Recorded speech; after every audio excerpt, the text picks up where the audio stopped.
The heat hit me like a wall when we pulled into the hotel parking lot. The kind of suffocating heat that presses into your lungs and makes you feel like you're breathing fire. My shirt clung to my back, sweat dripping down my neck, but all I could hear was my mom gushing over the hotel lobby as if she had just stepped into paradise. "See that chandelier? That's what real class looks like," she said, her eyes glued to my sister, not me. My sister Melanie twirled her hair and smirked at me from the back seat. "I bet the suite's gonna have a jacuzzi," she squealed. Dad laughed, slapping the steering wheel. "For our princess? Only the best." His words hung heavy in the air, each syllable dripping with favoritism that had been carved into my bones since childhood. Please subscribe to our channel and tell us in comments from where are you watching this video. I stepped out of the car, the asphalt burning through the soles of my shoes, and tried to follow them inside. Mom's hand shot out like a barrier. "Not you," she hissed. "You think money grows on trees? We barely could afford this vacation with all your whining about food and clothes. You're not setting foot in that suite." My stomach dropped. "Where am I supposed to sleep?" Melanie leaned out of the open car door, her grin as wide as the desert sky. "In the trunk. Isn't that what trash bins are for? Keeps the mess out of sight." Dad chuckled, his voice cruel and casual. "Trash cooks well outside. Maybe the heat will burn some manners into you." Then he tossed the keys at me, not to the room, but to slam the trunk shut. I wanted to scream, but I didn't, because I'd learned long ago that raising my voice only got me another slap across the face, another lecture about how I should be grateful they hadn't dumped me at a shelter, so I dragged my small duffel bag out of the way, lifted the trunk, and crawled inside. The air smelled of oil and old rubber. The metal floor seared my palms when I touched it, and the moment they closed the lid, darkness swallowed me. I could hear muffled laughter from the family as they wheeled Melanie's shiny pink suitcase toward the lobby. Her laughter was light, carefree, the kind that had always been funded by my suffering. I pressed my head against the trunk's lining, the heat building so quickly it was like being buried alive. Every breath grew heavier, thicker, until I wondered if maybe this was their real plan, to cook me alive so they wouldn't have to look at me anymore. I whispered to myself to stay calm. I counted seconds. I wiped sweat that dripped into my eyes. But all I could see in my head was Melanie stretched out on crisp white sheets while I was curled up like a discarded rag doll in the sweltering dark. When the hotel lights outside dimmed and the noise faded, I thought maybe they'd come back to check. Maybe. But they didn't. My parents didn't look back once. Not when the trunk rattled with my shallow breathing, not when my throat grew dry and raw, not when I clawed at the carpeted lining for air. And that was when something snapped inside me, not just a thought, but a certainty. They weren't family. They never were. They were my captors, and I was the sacrifice they fed to Melanie's comfort. And if they thought I'd always take it, they didn't know me as well as they believed. The heat pressed harder like a hand on my chest, but I bit down on the inside of my cheek and whispered, "One day, you'll choke on what you did to me." And I meant it. When morning came, I peeled my back from the trunk floor like burnt skin from asphalt. My body was sore, drenched in sweat, my lips cracked from the heat. When I pushed open the trunk, the glare of the sun stabbed my eyes, and I saw them, Mom, Dad, and Melanie, strolling out of the hotel's front entrance in fresh clothes, laughing over their buffet breakfast. Melanie carried a plate of pastries, wrapped carefully in a napkin, and when she spotted me climbing out of the trunk, she made a show of holding one croissant to her lips before tossing it into a trash can. "Oops, guess you'll find it where you belong," she called out, smirking so hard her dimples nearly split her cheeks. Mom's voice was sharp as a blade. "Don't embarrass us. Get back in there until we leave. Do you want the hotel staff to know we're hauling dead weight around?" Dead weight. That's what I was. Not a son, not a human being, just a burden they shoved around like luggage. Dad leaned against the car, sunglasses hiding his eyes but not his grin. "Your sister deserves peace, not your whining. We gave you a roof. Be grateful. Melanie gets the suite because she's worth something. You're lucky we don't leave you roasting on the curb." Something twisted in my chest. I wanted to scream, to throw myself at him, to claw every smug word out of his mouth.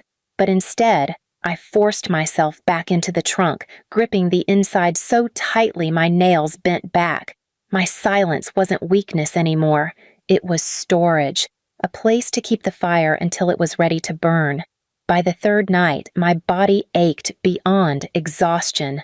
My clothes were sour with sweat, my throat parched from rationing sips of warm water they begrudged me. Every evening, I'd hear the slam of the hotel door, Melanie's laughter echoing across the lot. She'd stop by the car window, tap on the glass, and say things like, "Don't suffocate in there, rat," or, "If you croak, at least it won't ruin my vacation." Mom never scolded her. Dad never stopped her. In fact, they encouraged it.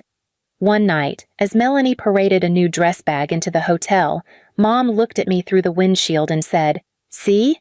That's where our money belongs, on someone who shines. Not on you." The words burrowed deep, but something else grew around them. An armor. I began to watch, to memorize.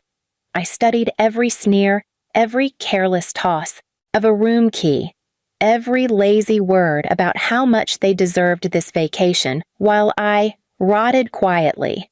One evening, when they thought I was asleep in the trunk, I heard them through the cracked window. Dad's voice was low, but not low enough. "She's almost 26, and still nothing. No degree, no husband, no use. What are we keeping her for?" Mom's laugh was a dagger. "For Melanie's convenience. She can clean, babysit, run errands. Every family needs a servant." My throat burned hotter than the summer air. Servant. That's what I was to them. A servant trapped in the body of their child. That night, as the car creaked under the weight of the heat, I whispered to myself again, but this time with more venom. "They think I'm their servant. I'll show them what I really am." The breaking point came on the 5th day. They had booked Melanie a spa package in the hotel.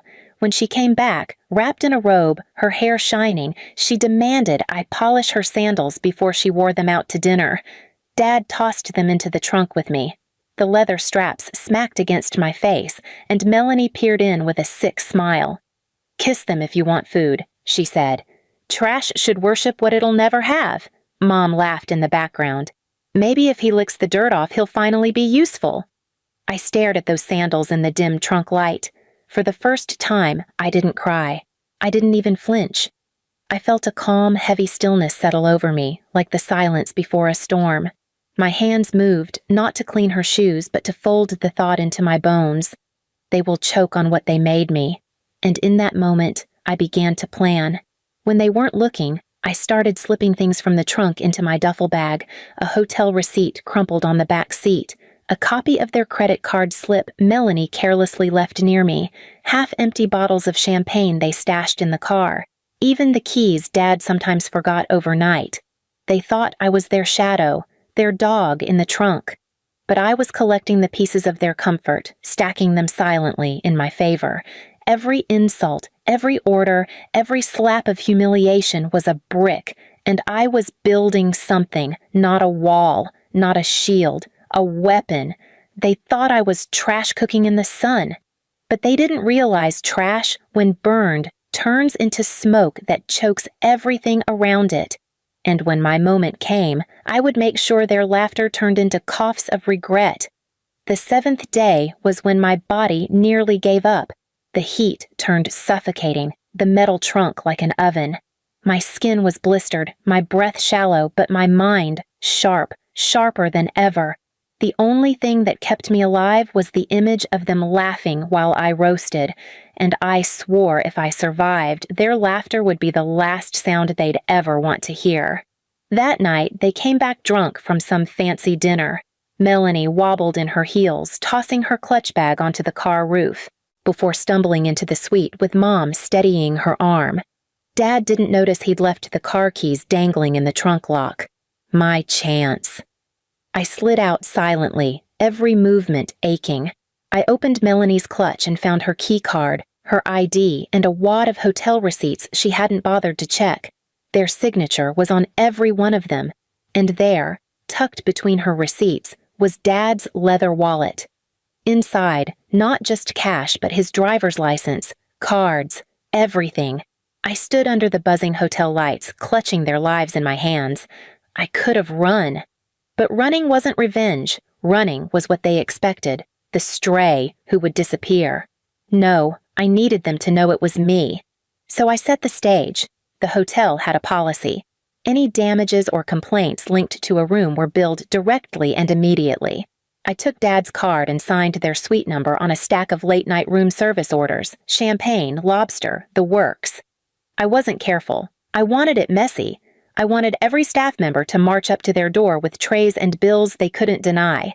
Then, with Melanie's ID, I called down to the desk from the lobby phone, voice hoarse but steady. "This is Melanie in Suite 504. Send security right now. Someone in our party's acting violently. Check the car in the lot." I hung up before they could ask. Within minutes, 2 guards were outside by our car, flashlights sweeping. They found the trunk open, lined with sweat-stained blankets, water bottles, and those sandals Melanie had thrown at me. They called it in, loud enough that other guests turned their heads. By the time security went upstairs to the suite with a cart of champagne and questions about the boy in the trunk, the hallway was crowded. Guests peeked out of doors, staff whispered, voices rising. I wasn't in the trunk anymore. I was standing across the lot, watching from the shadows, their world collapsing piece by piece. Dad came storming out first, red-faced, shoving the staff. "This is a mistake," he barked, but his slurred words betrayed him. Mom followed, trying to grab receipts out of the concierge's hands, but there were too many. Melanie stumbled behind, barefoot, clutching her robe around her. "Sir, your card is signed here, and here. And here," the concierge repeated flatly, holding the slips. "And why was there a young man locked in your car trunk?" one of the guards demanded. Guests gasped. Phones lit up. I saw the moment Dad realized there was no way out. He raised his hand as if to strike, but the guard stepped between him and the staff. Mom's voice cracked. "It's a family matter. He deserved it. He's nothing." Her words were loud, too loud, bouncing down the hallway. Everyone heard. That was it, the perfect end. They had unmasked themselves without me lifting a finger. I didn't stay to watch them dragged out, didn't need to.